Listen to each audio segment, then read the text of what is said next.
목마르거든 이라는 제목으로 같이 말씀 나누도록 하겠습니다. 유대인들에게는 세 개의 아주 중요한 절기가 있죠. 첫 번째는 우리 유월절이라고 하는 절기가 있고, 두 번째는 맥추절, 세 번째는 초막절이라고 하는 절기가 있습니다. 오늘 본문이 되는 배경은 유월절 명절 중에 제일 마지막 절기인 초막절이고, 오늘 37절 말씀해 보니까 큰 날 그랬으니까 제일 마지막 날입니다. 제일 마지막 날 절기에 예수님께서 하신 말씀을 우리들에게 선언하고 있습니다. 예수님께서 유대인들이 자기를 죽이려고 하는 의도를 알면서도 예수님은 이 초막절에 예루살렘에 올라가셔서 그들 가운데 나타나셨고, 오늘 이 본문에 이 말씀을 하십니다. 예수님께서 위험한 줄 알면서도 예루살렘에 올라가셔서 또 초막절을 지키면서 이 말씀을 하신 이유가 어디에 있을까요? 바로 요한복음 7장이 존재하는 이유가 오늘 이 본문의 말씀 때문이고, 유대인들이 1000년 넘게 초막절을 지켜온 그 이유도 이 말씀에 대한 해석, 이 말씀에 대한 의미 때문에 그렇다는 것을 여러분들이 기억하셨으면 좋겠습니다. 초막절에 대한 약간의 우리 지식이 필요합니다. 초막절은 이스라엘 백성들이 애굽에서 나온 후에 광야에서 40년간을 보내게 되는데, 그 40년 동안의 생활을 기억하는 것, 그것이 초막절 절기에 지켜야 될 가장 중요한 의미입니다. 이스라엘 백성들이 40년 동안 광야에 있으면서 여러 가지로 필요한 것들이 많았겠죠. 그러나 가장 중요한 것은 무엇이었냐면 바로 물의 문제였습니다. 한 2, 3일 못 먹어도 살지만은 물은 그렇지 않은 것이죠. 광야에서 그 많은 백성들이, 한 200만 명 넘는 그런 백성들이 먹을 수 있는 물이 광야에는 도무지 없었습니다. 물을 구하지 못하면 그들은 광야에서 다 죽고 마는 것이죠.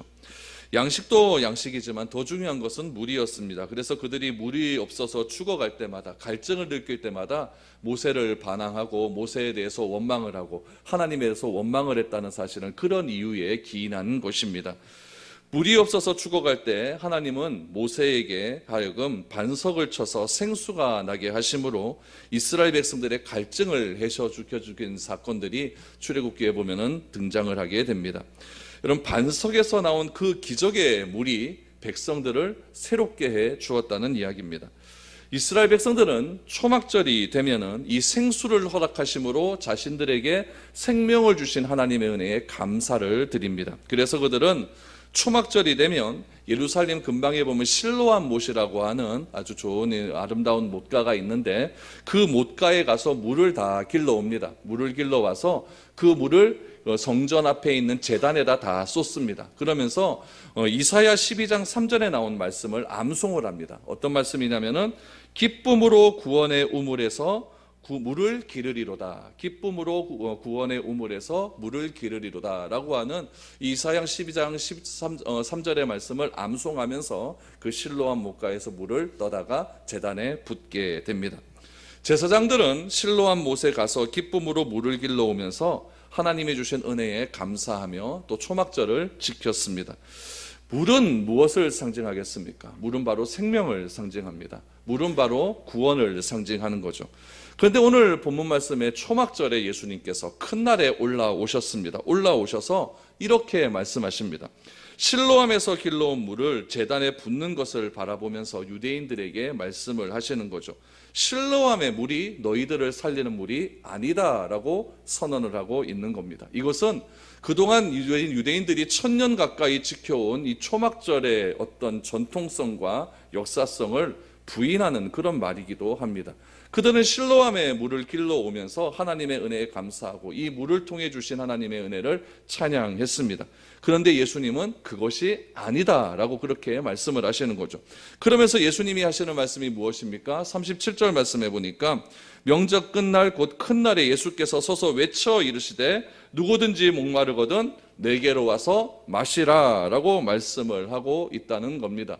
그들은 목마르면 실로암 물에 갔습니다. 그들은 목마르면은 반석에서 쳐낸 그 물을 생각하면서 하나님께서 우리를 구원하셨다라고 생각을 했습니다. 그러나 예수님께서는 그것이 아니다라고 말씀을 하시죠. 누구든지 목마르거든 내게로 와서 마셔라, 내게로 와서 마셔라 라고 말씀을 해주셨다는 이야기입니다. 여기서 말하는 목마름의 의미를 먼저 살펴보아야 됩니다. 목마름은 세 가지의 의미가 있죠. 첫 번째 목마름은 육체적인 목마름입니다. 실제로 물을 마시지 못하면 우리 가운데 갈증이 일어나게 됩니다. 이스라엘 백성들이 광야에서 갈증을 느꼈던 것은 다른 목마름이 아니었습니다. 오로지 육체적인 목마름이었습니다. 뜨거운 태양 아래서 그들이 계속 걷다 보니까 목은 계속 말라왔던 것입니다. 그래서 그들은 물이 필요했습니다. 그래서 그들은 목말라 했다는 겁니다. 그때 하나님께서 물을 공급해 주셨습니다. 오늘도 우리는 육체적인 목마름이 있습니다. 질병으로 인해 탈수 현상이 일어나면은 병원에 가면은 링거를 처방해 줍니다. 왜 그렇습니까? 수분 보충하라는 이야기죠. 운동을 열심히 하다 보면은 목마름이 있습니다. 다 이런 것들은 육체적인 목마름이라고 할 수 있습니다. 두 번째는 정신적인 목마름이라고 할 수 있습니다. 1975년도에 민주화를 기다리고 있던 시기에 김지하 시인이라고 하는 유명한 시인이 있습니다. 그 김지하 시인이 적었던 그 시가 하나 있었죠. 타는 목마름으로 라고 하는 시를 발표를 했습니다. 그의 속은 정말 타들어갔던 것이죠. 진짜 민주화가 일어났으면 좋겠는데 왜 군사들이 군인들이 이렇게 어려운 나라를 어렵게 할까? 왜 혼자서 이렇게 독식할까? 이런 생각이 있었다는 거죠. 예수님 당시에도 이런 정신적인 목마름이 굉장히 컸습니다. 그들은 구약에서 약속한 메시아가 나타나서 로마로부터 우리 이스라엘이 독립해 그 옛날 다윗의 찬란했던 그런 영광을 다시 한번 재현시키고자 하는 그런 정신적인 목마름이 있었습니다. 그래서 유대인들은 메시아를 기다리고 또 기다렸던 거죠. 그런데 그들 앞에 나타난 메시아는 어떤 메시아였습니까? 군사적인 메시아도 아니었고 어떤 정치적인 메시아도 아니었습니다. 그냥 갈릴리에서 자라왔던 시골 촌뜨기였습니다. 그 시골 촌뜨기가 갑자기 나타나서 내가 하나님의 아들 메시아라고 그렇게 선언을 하자 그들은 절망했던 것입니다. 예수님께서 주시는 생수는 그런 정치적인 해결을 위한, 정치적인 목마름을 위한, 정신적인 목마름을 위한 그런 물은 아니었다는 것이죠. 세 번째는 어떤 목마름입니까? 영적인 목마름입니다. 자기의 죄의 문제로 인한 목마름이 있습니다. 사람들은 죄가 무엇인지 다 알고 있습니다. 이 무서운 정죄의 의식에서 해방되고 싶어하는 그런 목마름이 누구에게나 다 존재하고 있다는 거죠. 그래서 구원을 사모합니다. 나에게 있는 이 죄의 의식들을 어떻게 하면 해결할 수 있을까? 그래서 사람들은 신을 만듭니다. 사람들은 종교를 만듭니다. 그래서 그곳에 가서 빌고 또 빕니다. 그러면 내 모든 죄의 욕망들이 사라지고 구원을 얻을 것 같은 그런 느낌을 받게 된다는 거죠. 그러나 자기 자신에게는 그럴 만한 능력이 없다는 것을 너무나 잘 알기에 그들은 우상을 만들고 절하고 또 절한다는 겁니다.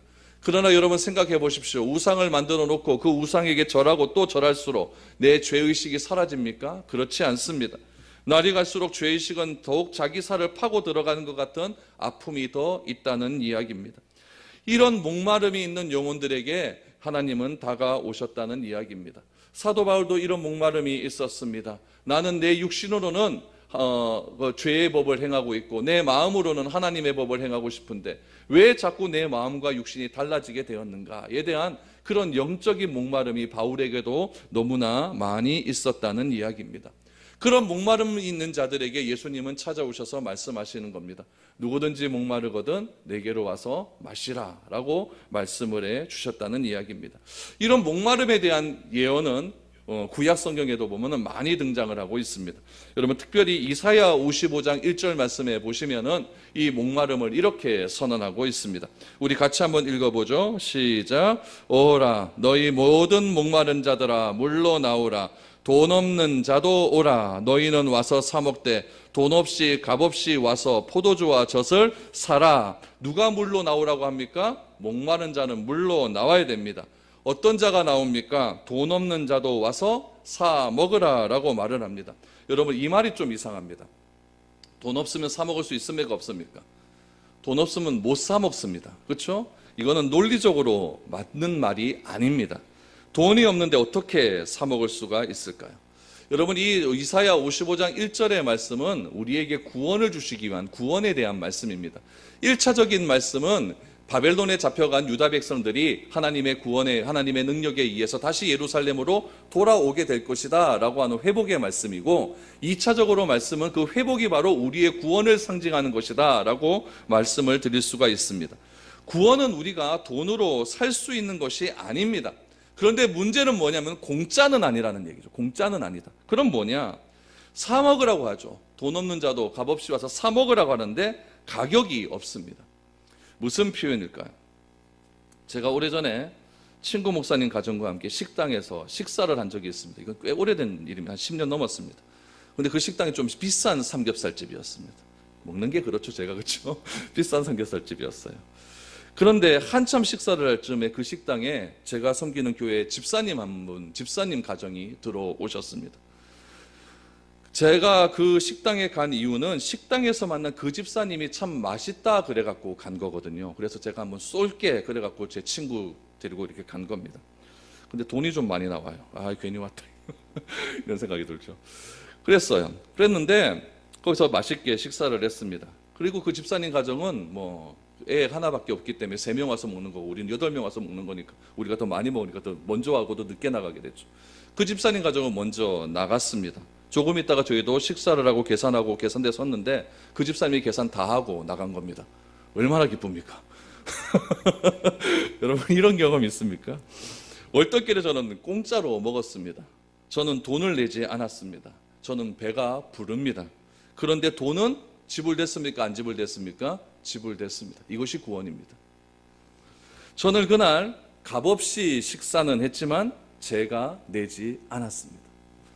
하나님의 구원의 목말은 우리에게 하나님은 오라고 말씀을 하십니다. 구원을 주시기 위해서 오라고 말씀합니다. 그런데 어떻게 구원을 받느냐? 돈 없이 와서 뭐 하라고요? 사 먹으라 라고 말을 합니다. 그런데 돈은 내가 냅니까? 안 냅니까? 내가 안 냅니다. 누가 대신 내어줍니까? 예수님이 대신 내어주신다는 이야기입니다. 예수님께서 십자가에서 자기 목숨으로 값을 대신 지불해 주셨다는 이야기입니다. 그 목숨의 값을 여러분 얼마로 책정할 수 있을까요? 한 200조면 되겠습니까? 한 1000조면 되겠습니까? 그 값을 책정할 수가 없어서 값 없이 와서 사 먹으라 라고 말씀을 해 주셨다는 이야기입니다. 값은 지불됐습니까? 안 됐습니까? 십자가에서 지불되었습니다. 십자가에서 지불은 되었고 나는 그 구원을 공짜로 얻게 되었다는 이야기입니다. 영어 성경에 보면 이 사실을 어떻게 기록하고 있냐면 값을 매길 수 없는 이라는 단어로 사용을 하고 있습니다. 구원은 공짜 같지만 값은 하나님이 대신 지불해 주셨습니다. 누구에게 대신 지불해 주셨습니까? 예수 그리스도, 자기 아들을 십자가에 죽으시게 하심으로 대신 지불해 주셨다는 겁니다. 그러므로 목마른 자가 와서 할 일은 무엇이냐? 영적으로 목마르고 영적으로 갈증이 있는 자가 와서 할 일은 무엇이냐면은 여러분 가서 그 물을 먹으면 됩니다. 왜요? 돈은 이미 다 지불되었기 때문에 그렇다는 이야기입니다. 예수님은 지금 이 말씀을 하고 계시는 겁니다. 그렇다면 목마름의 범위가 어디일까요? 누가 와서 그 값을 대신 지불한 그 값을 먹을 수가 있을까요? 오늘 37절 말씀해 보니까 누구든지라고 말을 합니다. 여러분, 누구든지라고 하는 말이 이게 참 애매모호합니다. 하나님이 나 같은 죄인 살려주신 그 하나님의 은혜는 너무너무 고맙습니다. 그래서 어메이징 그레이스를 노래하지 않습니까? 나 같은 죄인 살리신 그 은혜 놀라워. 그건 너무 고마운데 저놈 같은 죄인도 살리신 그 하나님의 은혜는 잘 모르겠습니다. 내가 정말 싫어하는 저놈도 하나님께서 구원해 주셨습니다. 하나님이 구원하신 대상은 무엇이냐? 나 같은 죄인도 살려주셨고 저놈 같은 죄인도 살려주셨다는 이야기입니다. 하나님은 누구든지 목마르거든 이라고 말씀합니다. 나 같은 죄인도 살려주시고 내가 싫어하는 저놈도 살려주셨다는 이야기죠. 그래서 예수님께서는 하나님께서 이 목마름을 해결하기 주시기 위해서 예수님을 보내어 주셔서 대신 값을 지불해 주셨고 놀라운 생수는 우리는 그냥 와서 먹기만 하면 되는 것입니다. 나는 먹으니까 목마름은 해결되었습니다. 그 생수의 값은 지불됐습니까? 안 지불됐습니까? 지불되었다는 사실을 꼭 기억해야 됩니다. 그 생수를 경험한 사람들, 그 생수를 경험한 사람들이 모인 공동체, 세상에는 보지도 못하고 듣지도 못하고 경험하지도 못하는 새로운 공동체가 하나 이 세상에 탄생을 하게 됩니다. 그 공동체가 무엇일까요? 바로 교회라고 부르게 되는 겁니다. 교회는 여러분 건물이 아닙니다. 교회는 사람들의 모임입니다. 주님의 놀라운 은혜를 찬송하면서도 교회를 바라보면서 좌절하는 이유가 어디에 있겠습니까? 교회는 별별 사람들이 다 모여 있기 때문에 그렇습니다. 나 같은 죄인만 살려주신 그 하나님의 은혜면 참 고맙겠는데 누구도 있습니까? 저놈 같은 죄인도 살려주신 그 하나님의 은혜가 있기에 교회에서 별별 일들이 다 일어나는 겁니다. 대학이라고 하는 것은 입학 자격이 있어야만 대학에 들어갈 수 있습니다. 자격 조건에 맞는 사람만 들어갑니다. 회사도 마찬가지입니다. 자격 조건에 맞고 시험에 통과한 사람만, 그래서 회사에서 인정하는 사람만 그 회사의 일원이 됩니다. 그러나 교회는 그렇지 않습니다. 교회는 어떻습니까? 누구든지에 있습니다. 누구든지 와서 값을 이미 지불하신 그 생수를 먹기만 하면 됩니다. 그것이 바로 교회입니다. 혹시 교회에서 여러분 상처받은 일이 있습니까? 왜 상처받을까요? 교회에서. 교회이기 때문에 그렇습니다. 그러기에 교회는 서로 손을 잡아 주어야 됩니다. 나 같은 죄인도 살려주시고 저놈 같은 죄인도 살려주신 이 교회에서 우리가 서로 손잡고 함께 걸어 나가는 것이 가장 교회의 주된 목표라는 겁니다. 우리 교회가 작년에 2017년 11월에 또 한 해 결산을 마무리하고 12월 첫째 주부터 올 한 해를 시작을 했습니다. 한 해를 시작하면서 지금까지 손잡고 잘 달려온 것 같습니다. 그래서 하나님의 은혜 가운데 교회에서 또 은혜를 경험하게 되고 변화를 경험하게 되는 것 아니겠습니까? 누구 하나 먼저 가는 사람도 없고 누구 하나 뒤처진 사람도 없고 서로 손잡고 한 걸음 한 걸음 달려나가다 보면 하나님께서 원하시는 진정한 의미의 은혜를 우리는 날마다 체험할 수 있게 되는 것입니다. 세상 끝날까지 우리 손잡고 함께 달려나갈 수 있는 저와 여러분들이 되었으면 좋겠습니다. 38절 말씀을 보십시오. 38절 보니까 이렇게 말씀하십니다. 나를 믿는 자는 성경의 이름과 같이 그 배에서 생수의 강이 흘러나오리라 라고 말합니다. 그러면 이 목마름에서 해방될 수 있는 방법, 어떻게 해야 생수를 마실 수가 있겠습니까? 예수님은 생수를 나에게 와서 마시라라고 하셨습니다. 값은 다 지불되었으니까 먹기만 하면 됩니다. 이것을 믿는 자는 누구든지 와서 마실 수가 있다는 이야기입니다. 이 목마름에서 해결될 수 있는 방법 무엇입니까? 38절 말씀해 보니까 예수님을 믿는다라는 이야기입니다. 그 믿음이 무엇이겠습니까? 예수님께서 이미 값을 지불하셨다는 사실을 내가 믿기만 하면 된다는 겁니다. 여기서 나를 믿는다라고 하는 것은 입술의 고백으로만 의미하지 않습니다. 전인격적인 예수님을 향한 의탁입니다. 나의 힘으로는 할 수 없음을 철저하게 고백하고 오직 십자가에 달리신 예수 그리스도의 능력으로만 가능하다는 것을 내 삶의 전인격적으로 믿고 고백하고 행하는 삶, 그것이야말로 믿는다라고 말을 할 수가 있는 겁니다. 그러므로 우리의 삶에서 가장 우선되어야 되는 것은 무엇이냐면은 하나님에 대한 갈망입니다. 하나님에 대한 목마름이 있어야 됩니다. 하나님은 갈망하는 자에게 좋은 것으로 허락해 주신다는 이야기입니다. 내가 갈망해서 좋은 것을 얻었다라고 한다면은 우리는 세상에 나가서 세상 사람들로 하여금 하나님을 갈망하는 삶을 살아야 됩니다. 그 하나님을 갈망하는 삶을 예수님은 성경은 무엇이라고 말하고 있냐면은 그리스도인이다라고 말을 하고 있습니다. 그리스도인의 정체성을 예수님은 마태복음 5장 13절에서 두 가지로 설명을 합니다. 마태복음 5장 13절 말씀 같이 읽어보죠. 시작. 너희는 세상의 소금이니 소금이 만일 그 맛을 잃으면 무엇으로 짜게 하리요? 후에는 아무 쓸데없어 다만 밖에 버려져 사람에게 밝힐 뿐이니라. 13절에는 너희는 소금이라고 그러고 14절에는 너희는 빛이라고 말을 합니다. 그리스도인의 정체성을 무엇으로 표현하고 있습니까? 소금으로 표현합니다. 그리스도의 정체성을 빛으로 표현하고 있습니다. 그럼 여러분, 소금의 역할은 무엇입니까? 저도 옛날에 소금의 역할을 이렇게 설명 많이 했습니다. 소금은 썩지 않는 역할을 한다. 그래서 소금은 방부제의 역할을 한다 라고 설교를 많이 했습니다. 그래서 우리는 이 썩어져가는 세상에서 방부제와 같은 삶을 살아야 된다라고 여러분, 저도 설교했고 여러분들도 그런 설교 많이 들어보셨을 것입니다. 그런데 제가 13절 말씀을 이번 주에 다시 읽어봤습니다. 너희는 세상의 소금이니 소금이 만일 그 맛을 잃으면 무엇으로 짜게 하리요? 아무리 읽어봐도 방부제라는 말은 나오지 않습니다. 무슨 맛이 나옵니까? 만일 그 맛을 잃으면, 이 말이 나옵니다. 만일 그 맛을 잃으면. 여러분, 소금이라고 하니까 소금의 역할을 단지 방부제라고만 생각을 한 겁니다. 소금이라고 하면 말씀을 하시고 그 뒤에 무엇이라고 말씀하셨냐면은 만일 그 맛을 잃으면 무엇으로 짜게 하리요? 라고 말씀하십니다. 예수님이 강조하시는 것은 부패를 방지해라, 거기에 있는 것이 아니에요. 어디에 있습니까? 맛에 있습니다. 소금은 어떤 맛을 내죠? 짠맛을 냅니다. 어저께도 김치 담글 때 보니까 소금으로 막 쪄리더라고요.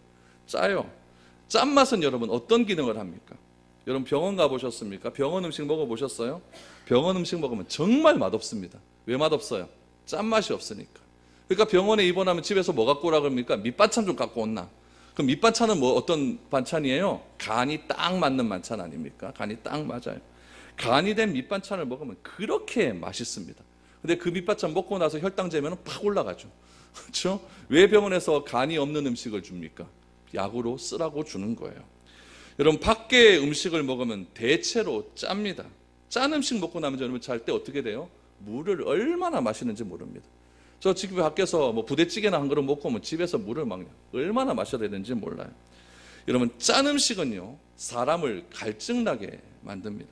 이것이 소금의 맛에 대한 비밀입니다. 무슨 말인지 이해가 되십니까?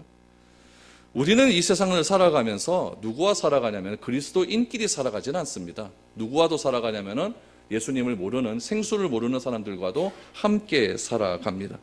우리는 생수를 모르고 예수님을 모르는 사람들과 함께 살아가면서 이 세상 사람들로 하여금 무슨 맛을 내야 됩니까? 짠맛을 내야 됩니다. 짠맛을 내게 해야 된다는 거예요. 그래서 세상 사람들로부터는 자꾸 나로부터 짠맛을 내게 해서 그들로 하여금 목마를 수 있도록 그렇게 만들어버려야 됩니다. 그것이 여러분 그리스도인의 정체성이고 마태복음 5장 13절 말씀에서 그 맛을 잃으면의 올바른 해석입니다. 나와 대화를 하다 보면은 세상 사람들이 이상하게 목마르다, 이상하게 목마르다, 이상하게 뭔가 있는 것 같은데 그 비밀을 모르겠다. 이런 마음이, 이런 말이 듣게 나와야 된다는 겁니다. 그래서 물을 찾게 만들어야 됩니다. 생수 대신 예수님을 찾게 만들어야 된다는 겁니다. 내가 생수입니까? 아닙니다.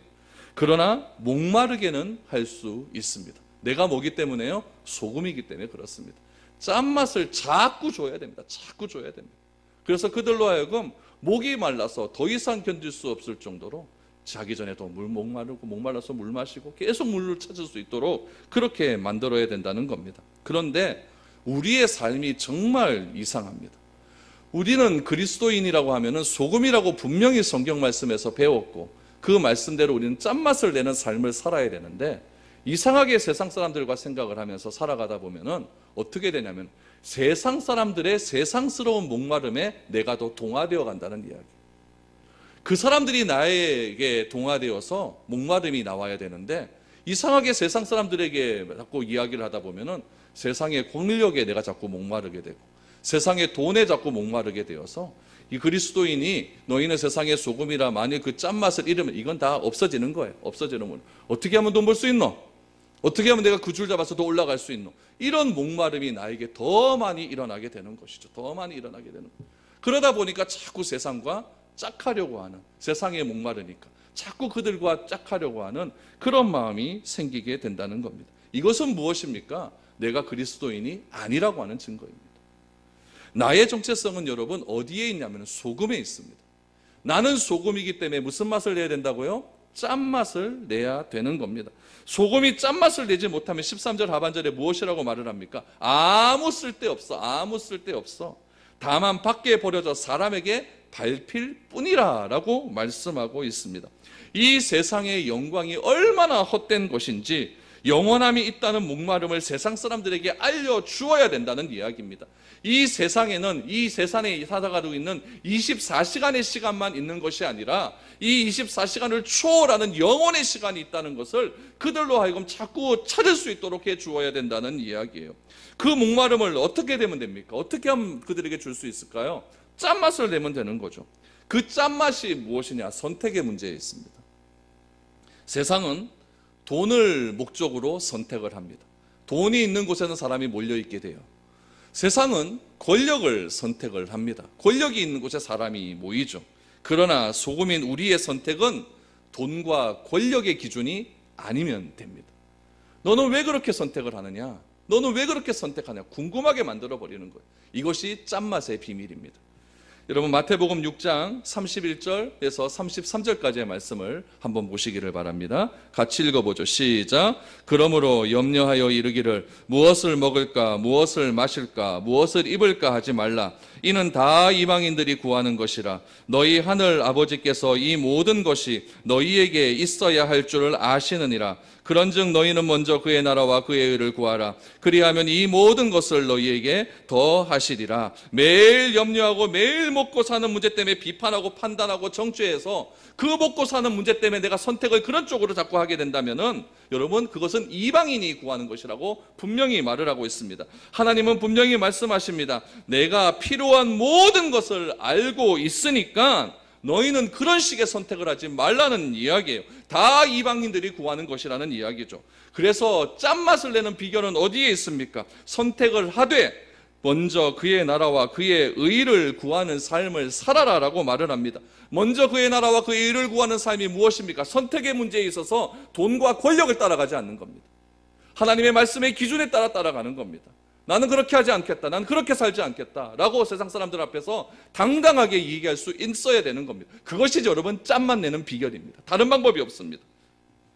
소금된 우리가 구해야 될 것은 하나님이 우리에게 있어야 할 모든 것을 안다. 내가 필요한 모든 것을 안다라고 하는 그 믿음이 필요할 때 나는 세상에서 짠맛을 낼 수 있는 겁니다.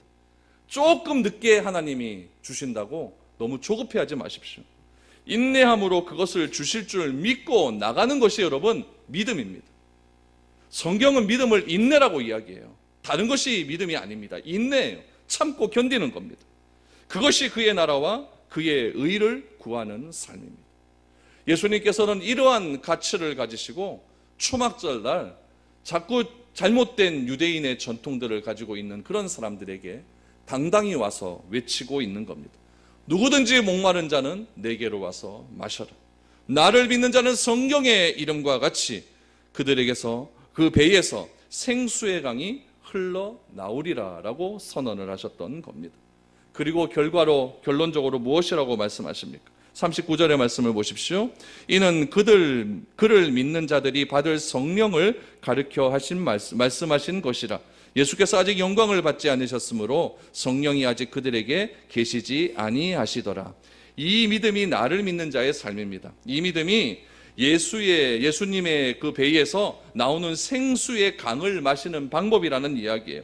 이 생수의 강이 점점 흘러 넘쳐야 된다는 겁니다. 점점 흘러 넘치는 방법이 무엇입니까? 내가 짠맛을 자꾸 내면 됩니다. 그러면 그 생수의 강을 갈망하게 되어 있는 거예요. 생수의 강을, 이 생수를 39절 말씀해 보니까 무엇이라고 말을 합니까? 성령이다 라고 말씀을 하고 있습니다. 가로 열고 이런 말씀이 나와 있죠. 예수께서 아직 영광을 받지 않으셨으므로 성령이 아직 그들에게 계시지 아니하시더라 라고 말을 합니다. 가로로 되어 있는 것은 어떤 번역본에는 있고 어떤 번역본에는 없기 때문에 이렇게 가로를 쳐놓았던 것입니다. 예수께서 아직 영광을 받지 않았다는 것은 무엇입니까? 성령은 언제 옵니까? 예수님의 승천 다음에 오잖아요. 그렇기 때문에 이 영광이라는 것은 십자가와 부활과 승천을 이야기하는 거예요. 십자가의 고난을 아직 받지 않으셨고 3일 만에 이루신 부활의 영광을 아직 받지 않으셨고 40일 만에 예수님께서 다시 하늘로 올라가셔서 하나님 보좌 우편에 앉아 계신 그 영광에 아직 이르지 않으셨기 때문에 성령은 아직 그들 가운데에 계시지 않는다는 거예요. 그럼 성령은 어디에 계십니까? 예수님 그분이 성령이십니다. 예수님 앞에 계십니다. 육체적으로 오신 하나님 그분이 성령이십니다. 그러나 예수님께서 하늘로 승천하고 올라가신 뒤에 영으로 하나님이 내려오십니다. 그분을 누구라고 합니까? 성령이라고 하는 것. 그 성령을 기다리라. 그 성령을 기다리라. 그 성령을 기다렸더니 실제적으로 여러분 10일 만에 예수님이 올라가시고 10일 만에 마가다락방에 성령이 각 사람에게 임하지 않습니까? 그러므로 성령이 내 안에 들어오시게 되었다는 거예요. 39절 말씀에 보니까 아직 영광을 받지 않으셨으므로 성령이 아직 그들에게 계시지 아니하시니라. 성령은 어디에 계십니까? 지금 그들 앞에 있습니다. 그러나 오순절날 성령은 각 사람에게 임하게 되는 겁니다. 그 성령의 역사가 어떻게 일어나게 됩니까? 첫 번째는 지속적으로 일어나게 됩니다. 한두 번으로 그치는 것이 아니라 계속해서 풍성하게 일어난다는 거예요. 구약 성경에서는 성령의 역사가 여러분 단회적이었습니다. 나시린에게 일어났습니다. 나시린에게 성령의 역사가 일어났어요. 그러나 나시린은 자기가 기간을 정해놓는 것 아닙니까? 내가 40일 하겠다, 내가 한 달 하겠다, 이렇게 단회적으로 일어납니다. 그러나 성령의 역사는, 오순절 성령 이후의 성령의 역사는 지속적으로 우리에게 일어납니다. 때로는 나의 기질이나 나의 성품이 성령을 거스려도 성령께서는 내 안에서 그 성령을 거두어가지 않습니다. 나의 못된 성품이나 복종 못하는 부패한 삶들로 인하여서 성령이 내 안에서 떠나가실까 절대 염려하지 마십시오. 주님께서는 신실하심으로 나를 떠나시는 것이 아니라 오히려 나를 복종시켜서 성령에 순종하게 만들어 주신다는 겁니다. 그러므로 내가 변화가 되어져 가는 거예요. 내가 못된 삶 산다고 성령이 떠나가시는 것이 아니라 나를 복종시켜 나를 변화시키심으로 성령이 내 안에 영원토록 지속할 수 있도록 만들어 버리신다는 거예요. 성령은 여러분 가운데 존재하고 계십니다. 아멘. 그것을 믿어야 됩니다. 두 번째로, 성령의 역사는 은혜와 기쁨을 체험하게 됩니다. 이 세상에서 알 수 없는 하나님의 사랑을 체험하게 하십니다. 우리는 세상의 목마름으로 살아가는 존재가 아닙니다. 쾌락과 돈의 노예가 되어 그것에 목마름으로 살아가는 존재가 아니라는 이야기예요. 오히려 고난 가운데 있을 때, 힘들고 지치고 곤고할 때 하나님의 마르지 않는 생수를 그리워서 그 하나님의 마르지 않는 생수 때문에 이 자리에 나와 기도하고 간구한 것이 우리의 삶 아닙니까? 왜 그렇습니까? 그 생수의 강을 내가 마시기만 하면 온전한 기쁨과 은혜를 내가 체험할 수 있기 때문에 그렇다는 이야기죠. 그러므로 우리는 세상 사람들과 다른 방법으로 우리는 살아가고 있는 거예요. 같이 살아가지만 다른 방법과 다른 선택을 가지고 살아가고 있다는 이야기예요. 그래서 그 은혜를 혼자 가고 있는 것이 아니라 짠맛을 자꾸 내라는 이야기죠. 자꾸 내라는 거죠. 그래서 사람들로 하여금 생수를 찾게 만드는 것이 우리의 사명이라는 이야기예요. 그래서 세 번째는 무엇입니까? 내가 하나님의 사명을 위한 삶을 살게 된다라는 이야기죠. 한번 사용하면 모든 힘이 다 고갈되어서 다시는 내가 사명 감당할 수 없을 것 같습니다. 그러나 잠시 쉬고 나면 또 다른 사랑과 영감이 차고 넘쳐서 그 일을 할 수 있는 힘과 능력을 성령께서 허락해 주신다는 이야기입니다. 얼마 동안 열심을 내다가 내가 지쳐서 쓰러지는 것과는 차원이 다른 헌신입니다. 내 힘으로 헌신하러 섬기려 할 때는 얼마 하지 못합니다. 그러나 생수의 근원 되시는 성령의 힘으로 섬기는 사람은 영원토록 고갈되지 않는다는 겁니다. 우리가 경험하고 있는 이 세상은 곤고합니다. 하나님께서 이런 세상 가운데 우리를 부르시고 계십니다. 누구든지 목마르거든 내게로 와서 마시라라고 말합니다. 하나님께서 우리를 부르실 때에 모든 것을 준비해 놓은 상태로 부르십니다. 하나님의 계획 속에는 모든 것이 다 준비가 되어 있는 겁니다. 하나님께서 아브라함을 부르실 때 아브라함이라고 하는 그 모든 준비가 되어 있는 상태로 아브라함을 부르셨던 것처럼 우리를 부르시고 우리를 이 교회로 부르신 것은 하나님께서 모든 준비가 되어 있다는 이야기입니다. 우리가 해야 될 일은 무엇입니까? 말씀에 순종하는 삶을 살고 그 말씀대로 따라가기만 하면 하나님의 목적과 계획 따라서 우리는 완전한 자의 위치에 이를 수 있게 된다는 겁니다. 내가 목마름으로 주께 나아갈 때에 나의 갈증을 해결해 주시고 나의 목마름을 풀어주셔서 새로운 삶으로 변화시켜 주시는 그 놀라운 하나님, 그 하나님의 은혜에 감사하시기를 바랍니다. 누구든지 목마르거든 내게로 와서 마시라. 그 목마르지 않는 생수를 여러분들 영원토록 마실 수 있는 그런 축복된 삶이 되어야 될 줄로 믿습니다. 그런 생수의 근원 되신 예수를 붙들고 세상에 나가서 짠맛 마음껏 증거하며 살아가는 그런 저와 여러분들이 될 수 있기를 축복드립니다. 우리 찬양하고 기도드리겠습니다.